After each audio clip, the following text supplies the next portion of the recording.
Dane Brugler dropped a 2-round 2024 NFL mock draft this morning, so y'all already know we got to talk about the damn thing. And if you're new to the channel, I'm only discussing the offensive skill position players for fantasy football purposes, talking about how we could react, how we would value these players if the landing spot and the draft capital were to play out like this. Very excited to dive into this mock. Dane is one of the best in the business. If you want the entire mock, there's a link in the description. Go check out all of his work over on theathletic.com. Got a lot to talk about, a little bit of time to get it. You see the studio's a little different.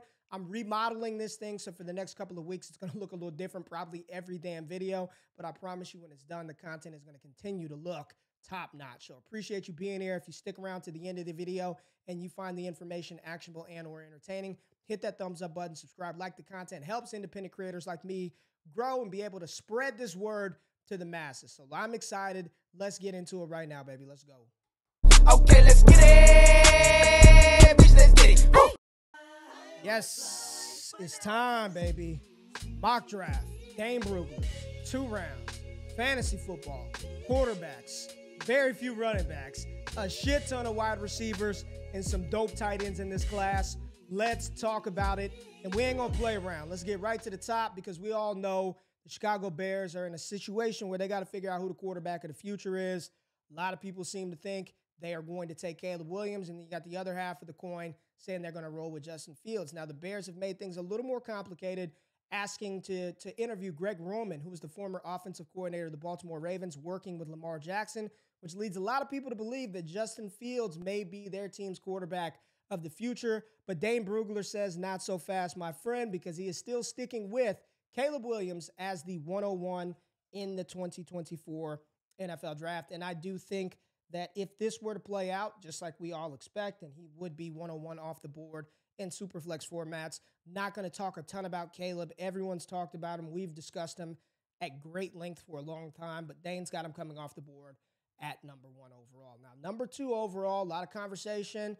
You know, who's the quarterback 2 in this class? For me personally, right now, fantasy football purposes, I've got Jayden Daniels rated a little bit higher than Drake Maye, but in this mock, the Washington Commanders get their quarterback of the future, and it is not Jayden Daniels nor Caleb Williams. It is one Drake Maye out of North Carolina. They replaced one North Carolina quarterback with a better version of said quarterback. Drake Maye in D.C. would be a phenomenal fit. He is everything that you want in a quarterback prospect. Big arm, prototypical size, and he's very, very athletic. So if Maye were to land in Washington, it is no consolation prize falling off of Caleb Williams and ending up with Drake Maye. I still think that Washington would be very wise to trade up for the hometown kid. Would love to see Caleb Williams revitalize that team with a new owner, potential new stadium. I think it'd be a dope fit for the NFL, Caleb Williams in Washington. Now, number 3, this is a big one right here. I've kind of talked about it in some of the mocks that I've done, but what if the New England Patriots, with their new head coach, Gerard Mayo, do not opt for a quarterback here in the first round and opt for the best player available? And in most people's opinion, the best player in this 2024 NFL Draft is Ohio State, the Ohio State's Marvin Harrison Jr., who Dane has going to the New England Patriots at number 3 overall. We'll talk about what they would need to do at the quarterback position a little bit later, but I kind of like it. You don't want to pass up on these type of prospects for, you know, potentially the quarterback 3 in this class, or potentially the quarterback 4, depending on where the Patriots have these guys rated. Now, they have to address that position, no doubt about it, but to acquire a talented player like Marvin Harrison Jr. might be too tough for the New England Patriots to pass up. Now, we move down the board. Number 4 overall, just offense, offense, offense. The Arizona Cardinals have been linked to Marvin Harrison Jr., but with him going off of the board 1 pick ahead, they've got to add a wide receiver. And again, there's no consolation prize in LSU's Malik Nabers. Malik Nabers is a stud. 6 foot, 200 pounds. LSU's all-time leader in receptions and yards. Explosive, dynamic playmaker. He slots into that Arizona Cardinals team and immediately becomes Kyler Murray's second favorite target behind Trey McBeast. He would be the number 1 receiver from on Arizona from day 1. He should at least have that opportunity to become that, being drafted number 4 overall. This is a player that I've loved the last 2.5 years. Excited to see national media start to really buy in, pick up that buzz on Nabers. Him with Kyler Murray, James Conner running the ball, an offense that showed a lot more life than people thought think this is a really dope fit for Malik Nabers in Arizona. Now we go again right off of the board. Number 5, we're going offense.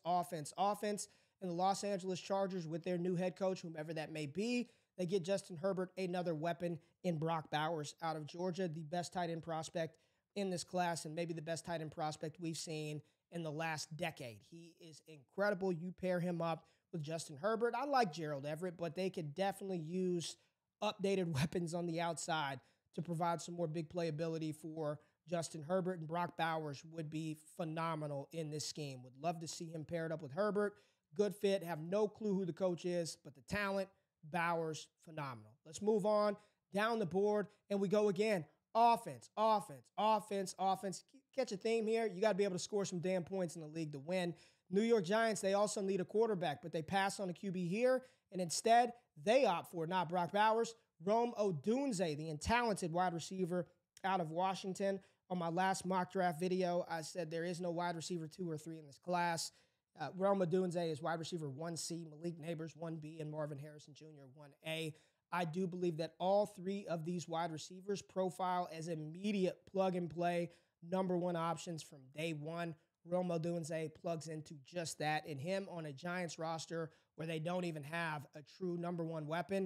It'd be great for Daniel Jones, great for that offense. Got to fix that offensive front, but you got to find a guy that can go get it down the field. Rome Odunze could do just that. So right off of the board, the first 6 picks in Dane's mock, all offensive skill position players and quarterbacks. I mean, that just speaks to the talent level on the outside in this class. And again, if you're here for the first time, hit that thumbs up button, subscribe, like the content. Let's roll into the next pick, number 8 overall. So we get an offensive lineman. Then we get to the Atlanta Falcons, who everybody wants to see a quarterback upgrade. And for you Rise Up Falcon fans, y'all got it. You got the quarterback upgrade. You get the Heisman Trophy winning quarterback Jayden Daniels out of LSU at number 8 overall.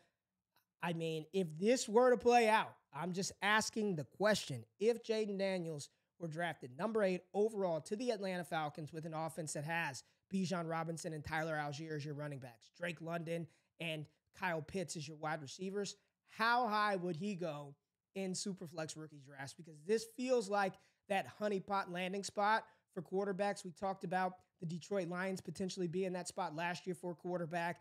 Everybody was excited for whatever quarterback were drafted by the Indianapolis Colts with Shane Steichen. We've got to see who the coordinator and the head coach are going to be. There's a lot of rumor and speculation it's going to be all Hoodie Bill. But Jayden Daniels on the merit, based on this mock, if he were selected by Atlanta with those weapons, I think we would all be very, very excited for his fantasy perspective. So let's move down the board a little bit here, and we go down to number 17. We're at number 17, pick 17 overall. And Dane Brugler has, is this it? Did I skip one? No, yeah, we're here. 17 overall. Dane Brugler has another wide receiver out of LSU going to the Jacksonville Jaguars, Brian Thomas Jr. This is a player I am very, very high on. I have BTJ as my number 4 rated wide receiver in this class. Good to see him getting some love. He was actually a higher rated recruit than Malik Nabers coming out in 2021. He's been productive since his freshman season. 6'3", 6'4", 200 pounds, downfield threat, number 3 all-time in LSU touchdowns for the wide receiver position. Brian Thomas Jr. is a stud. He can play. He will be drafted in the first round, and I will be excited as hell to draft him in rookie drafts. Now, very controversial pick right here coming up at number 19, but I like the fit. I like the fit, and I like the narrative around this fit with this pick, and it has to be sort of fit specific for me to really be in on this player because we just didn't see a lot out of college. But the Los Angeles Rams at number 19 overall, they opt for a quarterback of the future, Michigan's J.J. McCarthy. And I like this fit because the idea behind this pick is Matthew Stafford is still in the building for another year, potentially 2. We just saw Jordan Love absolutely dismantle and dissect my Cowboys. He had to wait his time, but he learned a lot of valuable stuff from Aaron Rodgers, just being in the building, learning the NFL game. And I do think a season under the wings of Matthew Stafford, or potentially 2, would absolutely help J.J. McCarthy. He is all the intangibles, 27-1 as a starter, winner, protects the ball, very good on money down throws. Wasn't asked to do a ton, so you got to do a little projecting here with J.J. But in a situation with Sean McVay, the Rams, Puka Nacua, the weapons that they have with Kyren Williams, I'd be excited about his future in LA tied to Sean McVay, as long as McVay stays. And then we'll finish out round one with the last player that Dane has going from a skill position perspective for fantasy football to I believe it is the Buffalo Bills selecting a wide receiver. And it may be a wide receiver that people aren't as high on, but the NFL community still seems to like him quite a bit. And that is Florida State's Keon Coleman. And by the time the combine rolls around, everybody comparing him to Treylon Burks and this and that, they're probably going to change their tune. Coleman is a athletic freak. I am still very high on Coleman. He offers you some return ability as well from day one.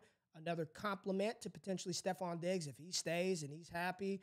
Be a nice upgrade, And if Diggs decides to leave and it's Keon Coleman, Khalil Shakir, Gabe Davis, we'll see how that plays out. Dalton Kincaid there as a big-time pass catcher for Josh Allen. But I'm still a big fan at 6'4", 215 pounds. He's not an elite burner down the field, but just his body control, the athleticism, Keon Coleman can play. It may take a little time, may not be as pro-ready as some of the other guys at the top, Rome, Marv, Malik, but he's still a very talented player. And if he gets the capital, we must respect the capital. So let's just go through the first round skill position players. Caleb Williams off of the board early. Caleb Williams followed by Drake Maye, Marvin Harrison Jr., and Malik Nabers, Brock Bowers, Rome Odunze. 1 through 6. Literally picks 1 through 6. There you go. Caleb, Maye, Marv, Nabers, Bowers, Odunze. First 6 picks off of the board according to Dane Brugler, followed by Jayden Daniels to the Atlanta Falcons. Brian Thomas Jr., another weapon for Trevor Lawrence in Jacksonville. J.J. McCarthy, quarterback, going to the Los Angeles Rams. And then Keon Coleman, Florida State's wide receiver, heading to Buffalo. Now, we stroll to round 2, and excited to have a round 2 of this mock. And right at the top of the mock draft in the second round, we've got a player that I'm, again, higher than most on. A.D. Mitchell out of the University of Texas. Big fan of A.D. Dane has him going to the Carolina Panthers at the top of the second round. So there you go. Getting Bryce Young, another weapon. They probably need more than just A.D. Mitchell, but as many people as they can bring in the building to help Bryce Young out, that would be a great choice. They need as many offensive skill position players as they can possibly get. Now, we talked about New England passing on quarterback at number 3 overall. Dane says they addressed that at the top of the second round, and a lot of Patriots fans probably aren't going to like this name, but Oregon's Bo Nix, Heisman finalist. Listen, he's going to have a wide range of outcomes as far as draft cap potential. Some people will say he's a first rounder. Some people say he's a 5th rounder. It's probably somewhere in between the back of round 1 and the end of round 2. That's probably where Bo Nix falls. Big opportunity for him this month at the Senior Bowl. I'll be down there, be able to watch him, see how he performs amongst his classmates. Michael Penix will be there as well. But Bo Nix, big opportunity for him to elevate his draft stock this pre-draft process.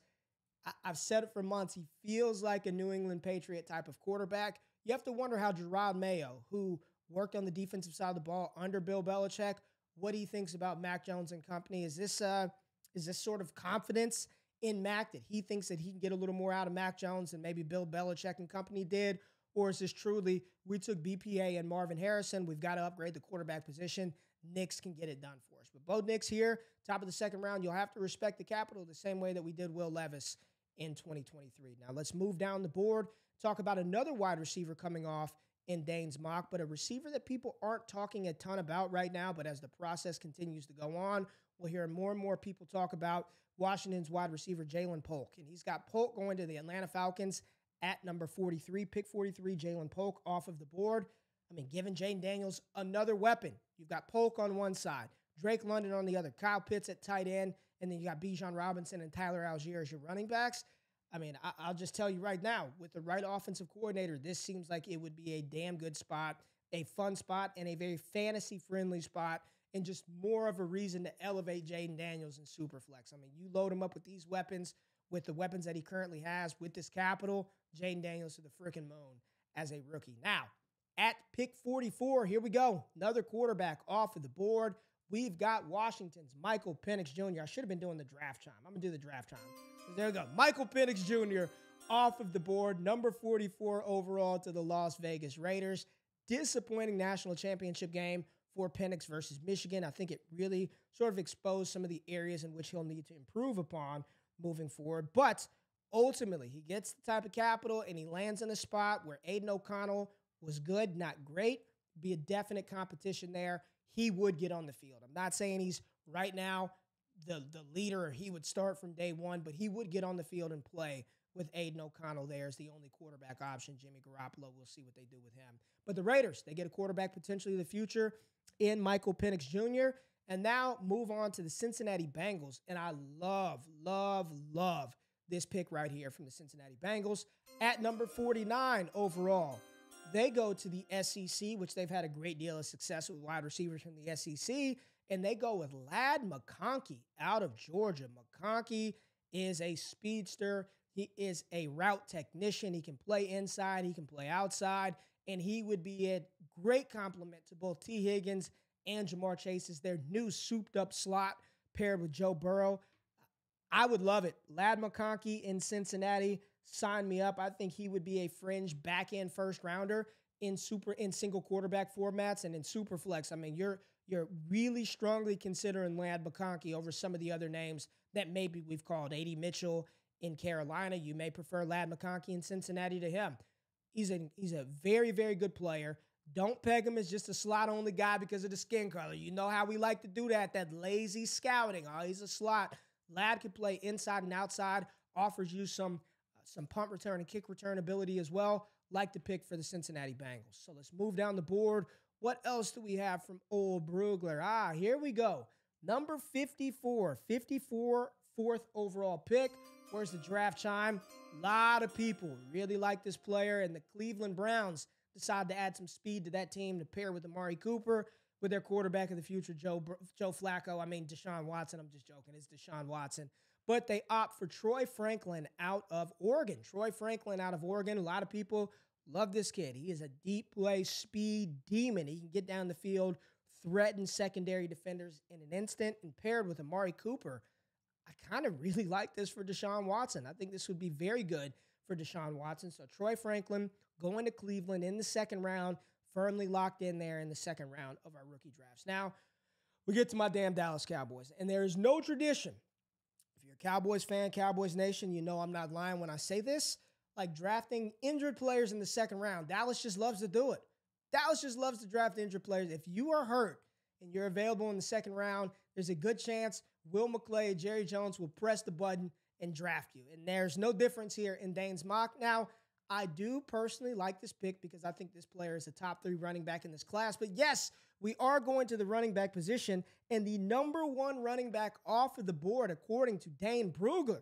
Let's go back to the University of Texas and talk about big Jonathon Brooks, who was balling. He was going to be the RB1 in this class. Tore his ACL in November, which means no testing, probably no mini camp. We'll see if he's going to be ready for training camp.